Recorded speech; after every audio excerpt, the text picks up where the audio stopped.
नमस्कार. आजच्या शिवचरित्र कथेला सुरुवात करूयात. दिनांक 29 मे 1674 या दिवशी सकाळी महाराजांची मुंज करण्यात आली. म्हणजेच त्या महान विश्वामित्रप्रणीत गायत्री मंत्राचा अधिकार संस्कारपूर्वक बटूस देण्यात आला. मुंजबटू 44 वर्षांचा होता. महाराजांची यापूर्वी 8 लग्ने झाली होती. त्यांना 6 मुली, 2 पुत्र आणि मुलींकडून काही नातवंडेही होती. इतका सगळा संसार झाला होता. फक्त मुंज राहिली होती. 350 वर्षापूर्वीपासून स्वातंत्र्य हरपल्यामुळे महाराष्ट्रातील क्षत्रिय घराण्याचेही अनेक मोलाचे पवित्र धार्मिक संस्कार लुप्त झाले होते.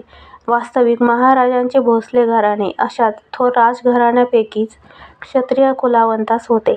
त्यांच्या घराण्याला राजा ही पदवी, क्षत्रिय पदवी परंपरेने चालूच होती. महाराजांचे पणजोबा बाबाजीराजे भोसले यांनाही कागदोपत्रीसुद्धा राजे हीच पदवी वापरली जात होती. भोसले नातेसंबंध फलटणच्या पवार कुलोत्पन्न नाईक निंबाळकर या ज्येष्ठ राजघराण्याशी आणि जाधवराव आदी उच्चकुलीन क्षत्रिय घराण्याशीही होते.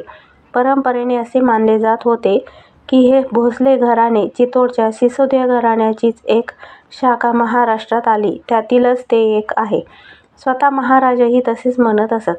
पुढच्या काळात छत्रपती शाहू महाराजांना दत्तक पुत्र घेण्याची वेळ आली.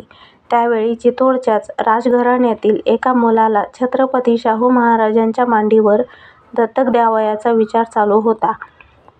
याचा अर्थच असा की त्यावेळी चितोड महाराणा सिसोदिया घराणे आणि छत्रपतींचे भोसले राजघराणे हे एकाच रक्ताचे आहे हे मान्य झाले होते की शिवाजी महाराज हे कुल परंपरेने क्षत्रिय कुलावंतास होते.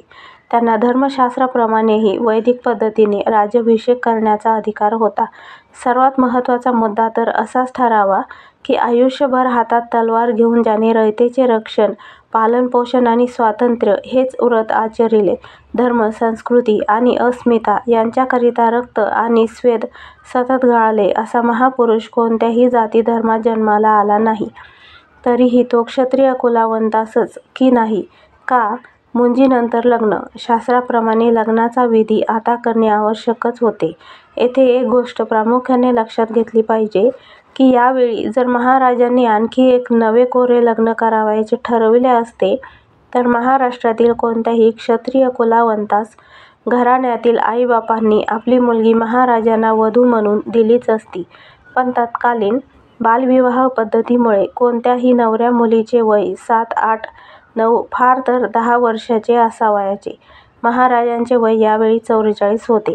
म्हणजे नव्या लग्नातील अशा बालिकेशी महाराजांनी लग्न करावयाची वेळ येणार.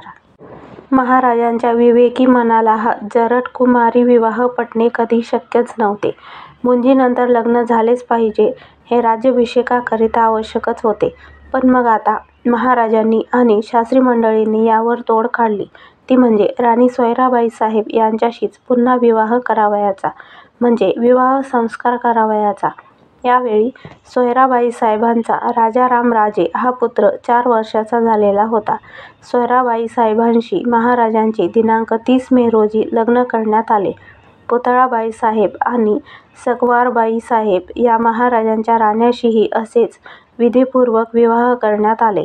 या एकूण मुंज आणि लग्न प्रकरणातून महाराजांचे जे विवेकी, सुसंस्कृत आणि सामाजिक मन दिसून येते त्याचा आपण कधी विचार करतो का? पुरोगामी सुधारणा तावातावाने मांडणारी मंडळीही बहुधा, निदान अनेकदा नेमके उलटे आचरण करताना आजच्या काळातही दिसतात.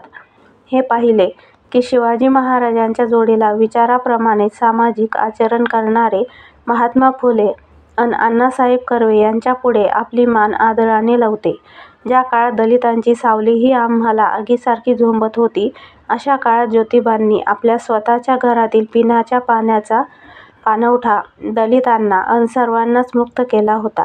आजच्या काळात ही गोष्ट तुम्हा आम्हाला किरकोळच वाटेल, पण त्या काळात ती प्रक्षोभक होती. दिनांक 4 जून 1674 या दिवशी महाराजांची सुवर्ण तुळा करण्यात आली. यावेळी महाराजांचे वजन किती भरले? 160 पौंड वजन भरले. सोन्याप्रमाणेच इतर 23 पदार्थांनी महाराजांची तुळा करण्यात आली. याला तुलापुरुष दान असे म्हणतात. 16 महान दानापैकी हे तुलापुरुष दान आहे. हे सर्व नंतर सत्पात्र लोकांना दान म्हणून वाटून टाकावयाचे असते. तसे केले सुवर्ण तोळेत महाराजांचे वय 160 पौंड भरले. महाराजांचे वजन 160 पेक्षा कमी असावे, कारण महाराजांच्या अंगावर अलंकार आणि वस्त्रे होती.